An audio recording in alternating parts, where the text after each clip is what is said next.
मेहनत का फल अवश्य ही मिलता है। जो व्यक्ति मेहनत करते हैं उन्हें सफलता जरूर ही प्राप्त हो जाती है, चाहे थोड़ा विलंब से हो। तो नमस्कार, राधे राधे। देखते हैं कि कन्या राशि फरवरी 2025 में कैसे रहने वाली है, सब कुछ जानेंगे। शिक्षा, स्वास्थ्य, व्यापार, धन, कैरियर, भाग्य, नौकरी इत्यादि सब कुछ का जानेंगे। तो चलिए प्रारंभ करते हैं। देखते हैं सबसे पहले कि जो ग्रहों का परिवर्तन होने वाला है उसका प्रभाव आपके दैनिक जीवन पर क्या आने वाला है। सबसे पहले प्रारंभ करते हैं स्वास्थ्य से। तो चंद्र राशि पर मैं आपको चंद्र राशि पर आधारित मैं आपको ये फलादेश बता रहा हूँ। तो किस प्रकार का रहने वाला है, मैं इनके आपको उपाय भी बताऊंगा। अगर कोई प्रॉब्लम है कि आप ऐसे क्या उपाय कर सकते हैं जिससे कोई खास प्रॉब्लम नहीं महसूस हो। तो सबसे पहले हम देखते हैं यहाँ पे स्वास्थ्य का, स्वास्थ्य यानी कन्या राशि। और कन्या राशि के स्वामी जो हैं वो बुध आपके बैठे हुए हैं पंचम स्थान में। तो इस समय पे स्वास्थ्य में क्या होगा कि लगभग आपका सही रहने वाला होगा। जैसे केतु आपके फर्स्ट हाउस में और सूर्य और बुध आदित्य योग बना के पंचम स्थान में, छठे स्थान में शनि है और आपके सेवंथ स्थान में राहु और गुरु हैं और नाइन्थ स्थान में आपके बृहस्पति हैं और 10th में मंगल हैं। ये आपका गोचर है। तो अब इसका स्वास्थ्य पे प्रभाव आने वाला है। केतु आपके लग्न में ही बैठे हुए हैं, तो इस समय पे लगभग सही रहने वाला होगा। 11 फरवरी के बाद एलर्जी या स्किन प्रॉब्लम, स्किन से संबंधित रोग परेशानी, इम्यूनिटी, ये चीज़ें आपको इस प्रकार की रह सकती होती हैं क्योंकि छठे भाव में शनि बैठे हुए हैं आपके। तो इनका थोड़ा सा आपको ध्यान रखना होगा। इस प्रकार की आपको चीज़ें हो सकती होती हैं कि जैसे एलर्जी हो गई या स्किन से संबंधित त्वचा रोग कोई, इससे या इम्यूनिटी आपकी थोड़ी सी डाउन रहने की संभावनाएं रह सकती होती हैं। साथ साथ शिक्षा देखते हैं पंचम स्थान में कि शिक्षा का क्या है। तो भाई बुध आदित्य योग बना हुआ है, पंचम स्थान में ही है, तो शिक्षा तो बहुत अच्छी रहने ही वाली है। खास करके बुध आदित्य योग है, बुध दोनों ही बैठे हुए हैं, बुध और सूर्य दोनों ही।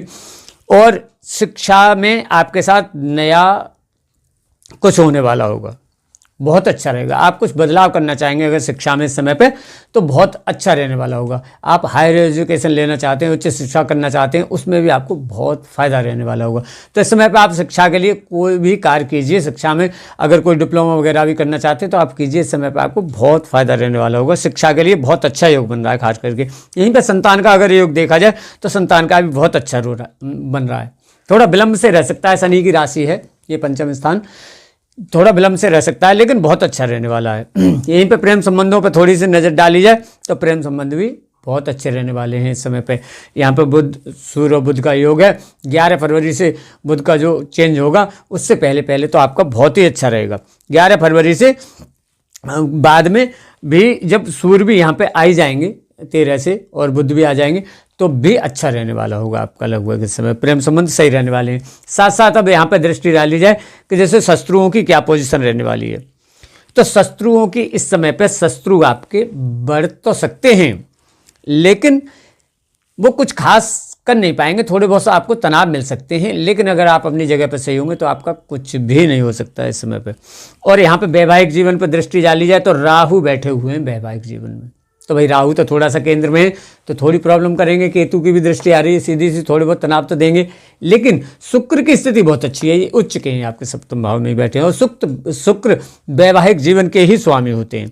तो इस समय पे क्या है, शुक्र अच्छे स्थान पर बैठे हुए हैं, वैवाहिक जीवन के स्वामी होते हुए फैमिली प्लानिंग भी आपके समय पर रह सकती होती है और वैवाहिक जीवन आपका अच्छा रहने वाला है। घूमना फिरना भी आपका साथ में हो सकता होता है। इस समय पे थोड़ा बहुत तनाव की पार्टनर के द्वारा मिलने की स्थिति तो रह सकती होती है।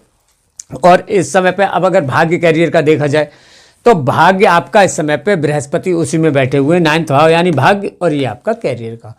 तो भाग्य यानी कि उसमें बृहस्पति बैठे हुए हैं तो भाग्य बहुत ही अच्छा रहने वाला है इस समय पे। आप समझ लीजिए, आप कुछ भी कीजिए सफलता आपको मिलने वाली ही होगी। आप कर लीजिए अभी फरवरी में, बहुत अच्छा है। और किसी चीज़ में अगर आप इन्वेस्टमेंट भी करना चाहते हैं, कुछ पैसा लगाना चाहते हैं कहीं पे, तो आप लगाइए, वो भी बहुत अच्छा रहने वाला होगा। कैरियर का देखा जाए तो आप काफ़ी इस समय पे एक्टिव रहने वाले होंगे। मंगल उसमें बैठे हुए हैं तो उससे एलर्जी टाइप की चीज़ें तो रह सकती होती हैं लेकिन काफ़ी एक्टिव रहने वाले होंगे और सफलता आपको इस समय पर प्राप्त होने वाली होगी काफ़ी हद तक। और अगर नौकरी का देखा जाए तो नौकरी भी आपको मिल सकती है, योग बनता है इस समय पे। थोड़ा सा ऐसा आपके साथ हो सकता है कि सोचना ज़्यादा हो, सोचना ज़्यादा रह सकता है, ऐसी स्थिति आपके साथ बन सकती होती है। और अगर व्यापार का देखा जाए यहाँ पर, तो व्यापार के स्वामी हैं बुध, वो पंचम स्थान में है, अभी बहुत अच्छी स्थिति में है और इसमें मंगल बैठे हुए हैं। तो यानी कि व्यापार 13 फरवरी से पहले आपका अच्छा रहने वाला है। ये दोनों जब तक यहाँ पे हैं, इनका गोचर नहीं बदल रहा। 13 फरवरी से आपके सूर्य जो हैं वो यहाँ पे गोचर बदल जाएंगे छठे स्थान में, तो उससे पहले आपका बहुत अच्छा रहने वाला है। बाद में उतना अच्छा नहीं कह सकते, व्यापार लगभग सही रहने वाला होगा, लेकिन मैं आपको उपाय भी बताऊंगा अभी। और जो अगर आपके पार्टनरशिप के कोई व्यापार हैं, तो पार्टनरशिप में लगभग सही रहने वाला है। तनाव की थोड़ी सी स्थिति बन सकती होती है, किसी भी कारण से आपको तनाव की स्थिति बन सकती होती है पार्टनरशिप के व्यापार में। और अगर केस मुकदमा आदि आप पर कोई इस प्रकार के कुछ चल रहे हैं, तो वो थोड़ा सा लंबा खिंच सकता है इस समय पे। लेकिन अगर आप अपनी जगह पे सही होंगे, तो केस में आपकी हार नहीं हो सकती, आपके हित में ही फैसला होने की काफ़ी संभावना बनती है। शनि महाराज का भी गोचर है छठे भाव में, तो आपके साथ कुछ गलत नहीं हो सकता अगर आप अपनी जगह पर सही होंगे। और ख़ास करके अगर आप कोर्ट कचहरी में काम करते हैं और इस समय पर आप कोई गलत काम करते हैं, रिश्वत वगैरह 2 नंबर का कुछ भी कोई भी काम करते होंगे, कोई भी और भी, तो उनमें आपको ज़रूर परेशानी रह सकती होती है, उनसे आप थोड़ा सा इसमें बचे रहें। और बाकी खैर आपकी कुंडली अपनी भी काफ़ी डिपेंड करती है कि आपकी कुंडली में ग्रह बहुत अच्छे बैठे हैं या बहुत ख़राब हैं, ये आपके कर्म किस प्रकार के हैं उस पर भी काफ़ी डिपेंड करता है। चलो मैं आपको उपाय बताता हूँ कि अगर थोड़े बहुत कोई ग्रह गड़बड़ हैं भी तो उनका आप क्या उपाय कर सकते हैं।